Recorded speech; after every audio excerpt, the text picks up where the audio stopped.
शाहजहाँपुर का एक थाना लगता है कांट थाना क्षेत्र का एक गांव भमोली पड़ता है। भमोली में सावित्री देवी का एक लड़का जिसका नाम आनंद होता है, वो राजस्थान के जयपुर में अपने 3 बच्चों के साथ और अपनी बीवी के साथ रहता था।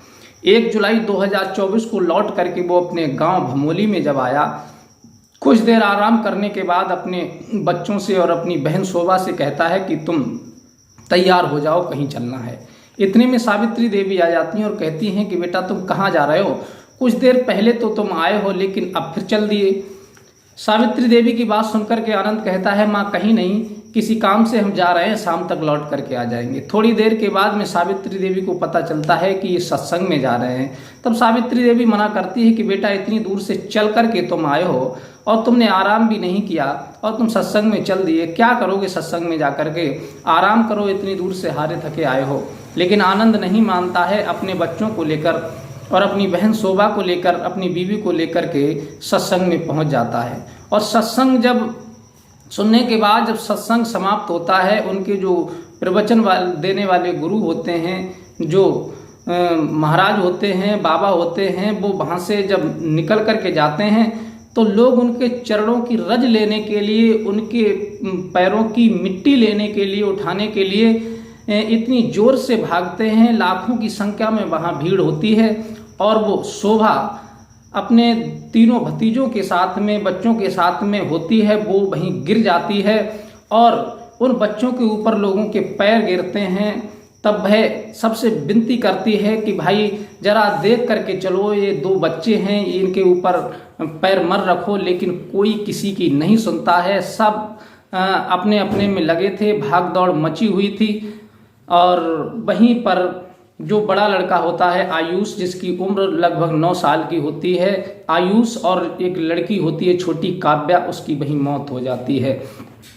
शोभा चीखती है, बिलखती है, चिल्लाती है कि आखिर मैं अपने भतीजों को बचा नहीं पाई।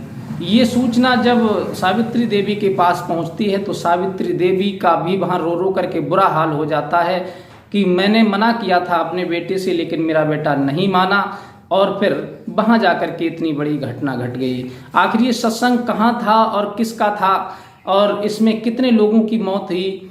आज इस बारे में, इस सत्संग की कहानी को जानेंगे, इस घटना को जानेंगे। नमस्कार, प्रणाम, मैं हूँ रितेश कुमार।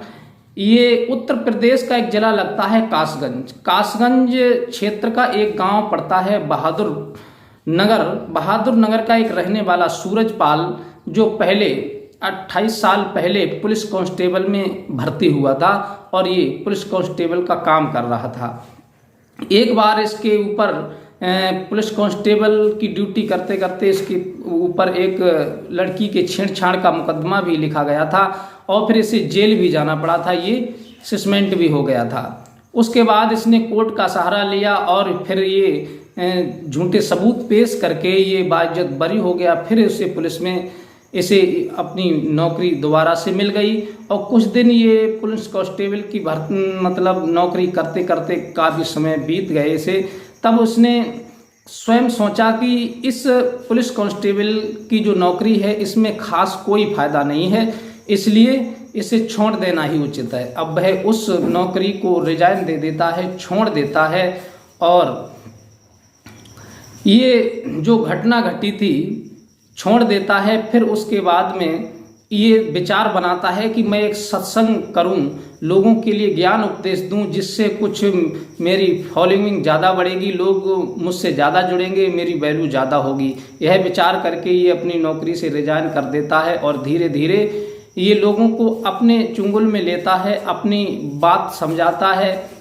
तब लोग इसके पास आते हैं, एकत्र होते हैं और इसके प्रवचनों को सुनते हैं। पहले तो शुरुआत में कुछ लोगों ने समझा कि ये सरकारी पुलिस में है, सरकारी आदमी है, इसलिए लोग अपने काम से इसके पास आते होंगे। लेकिन धीरे धीरे जब इसका राज खुलता गया, इसकी चर्चाएं बढ़ती चली गईं, तो लाखों की संख्या में लोग इससे जुड़ते चले गए।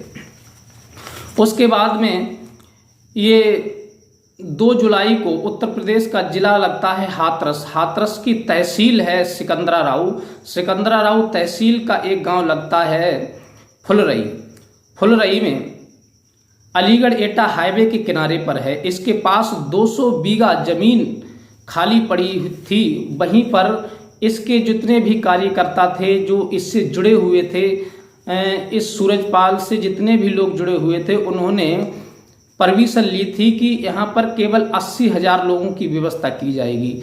लेकिन 80,000 लोगों की व्यवस्था की परमिशन करके अच्छी तरह से 2 जुलाई सुबह 8 बजे पांडाल सजाया गया और इसने अपने सत्संग का जो नाम रखा था वो नारायण साकार विश्वहरि भोले बाबा के नाम से लोग इसे जानते थे और ये फेमस प्रसिद्ध हो गया था।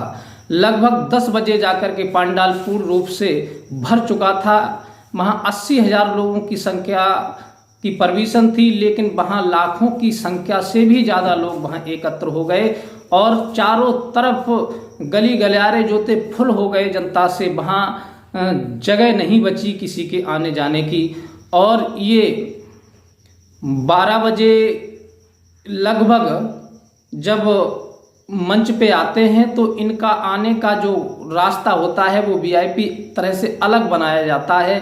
फिर ये 12 बजे मंच पे आते हैं और आने के बाद अपने प्रवचन शुरू करते हैं और इनका पहला नारा था कि साकार विश्वहरि की जगत में सदा के लिए जय जयकार हो।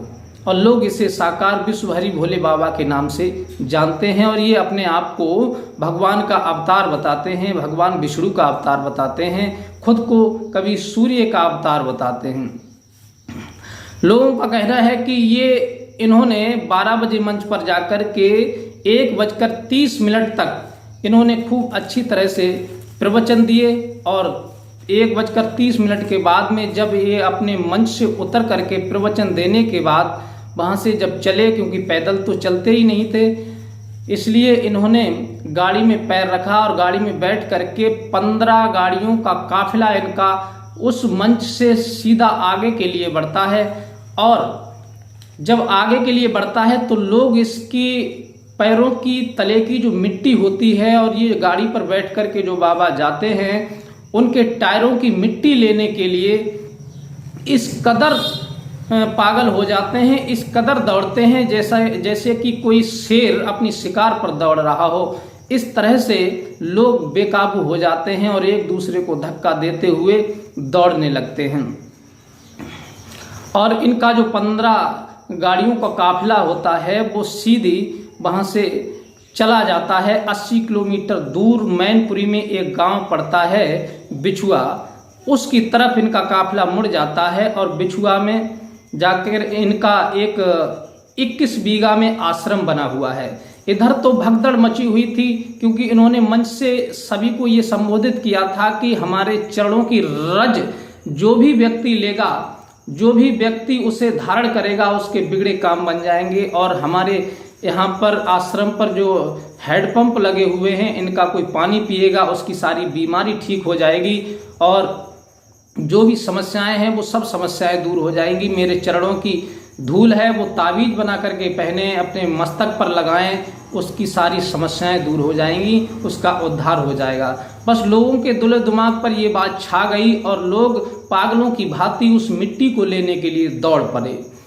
इधर सूरजपाल जो बाबा भोले बाबा थे, जो 15 गाड़ियों का काफिला इनके साथ चलता था, ये जाकर के मैनपुरी में बिछुआ गांव में अपने आश्रम पर पहुंच गए। और इधर ये सूचना चारों तरफ सोशल मीडिया के माध्यम से फैल गई कि हाथरस में कोई बड़ा कांड हो गया, कोई बड़ा हादसा हो गया। लेकिन ज़्यादातर लोगों को ये जानकारी नहीं थी कि ये सत्संग में ही ऐसा हुआ है।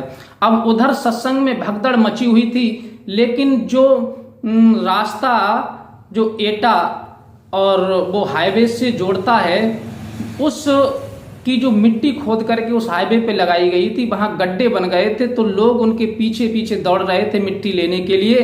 कुछ लोग उस गड्ढे में गिर गए और आंखें मीच करके लोग भाग रहे थे कि मैं पहले मिट्टी ले लूं, मैं पहले मिट्टी उठा लूं। तो उस गड्ढे में जैसे ही लोग गिरते गए, 1 2 3 4 इस प्रकार से गिरते गिरते उस गड्ढे में लोग इस प्रकार से गिरते गए कि एक के ऊपर एक, एक के ऊपर एक अटंबार लग गया वहां।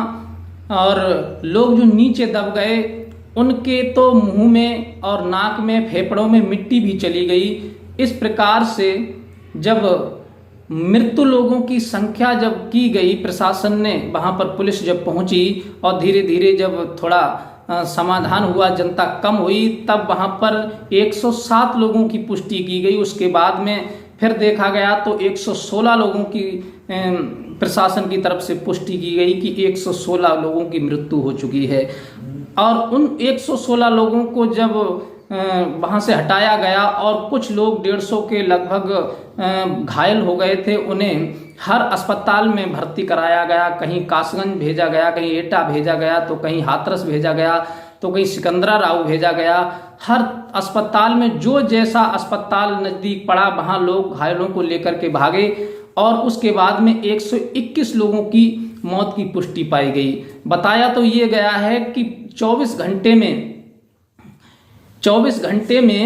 120 लोगों का पोस्टमार्टम जब हुआ है वहां पर, तो डॉक्टरों ने खुलासा किया कि कुछ लोगों के 34 लोगों के पोस्टमार्टम ऐसे हुए हैं कि जिनके फेफड़ों में मिट्टी पाई गई और कुछ लोगों की मृत्यु दम घुटने से हुई, जो एक दूसरे के नीचे दब चुके हैं, उन्हें सांस नहीं मिली और ऊपर से लोग भागते गए, गिरते गए और फिर उनकी मृत्यु हो गई।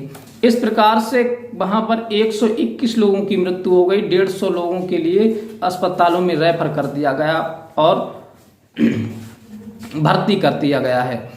इधर लोगों का तो कहना यह है कि वो साक्षात भगवान के रूप हैं, भगवान के अवतार हैं, जो उनके भक्तगण हैं, जो उनको चाहने वाले हैं, उनका जो काफिला है, जो लोग सत्संग सुनते हैं।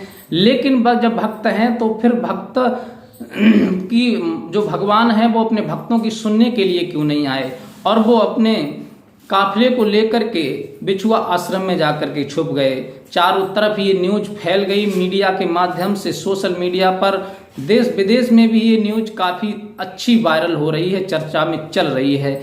इधर डीएसपी सुनील कुमार चौहान उसी दिन रात जब 11 बजे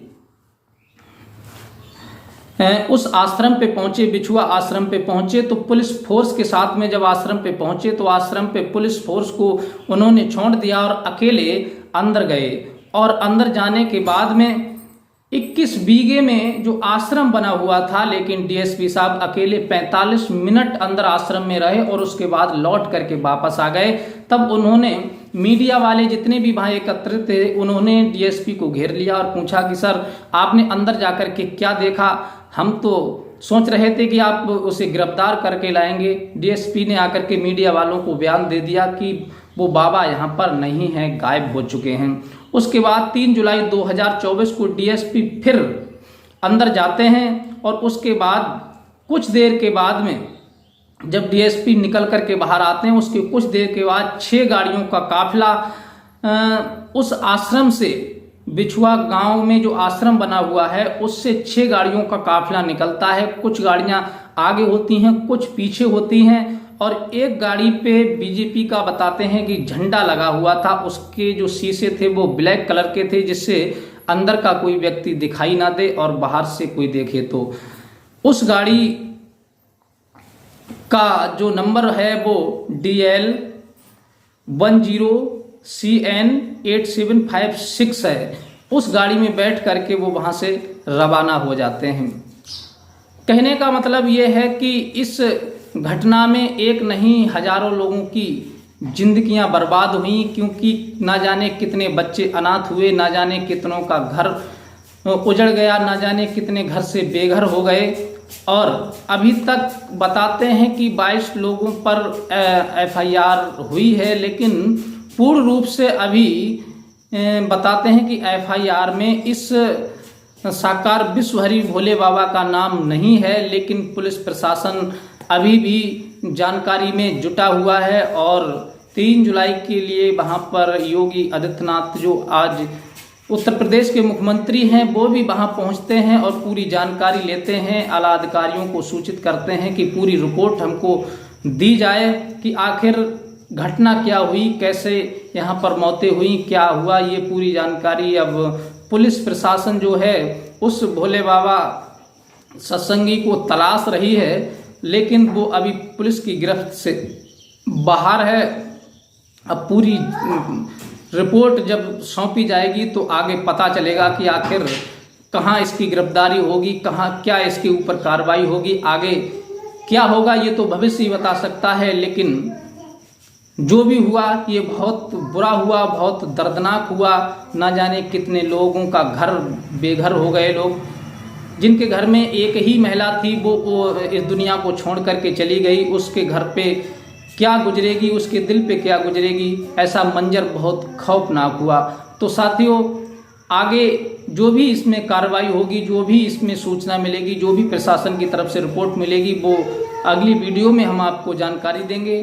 तब तक के लिए आप सभी को नमस्कार।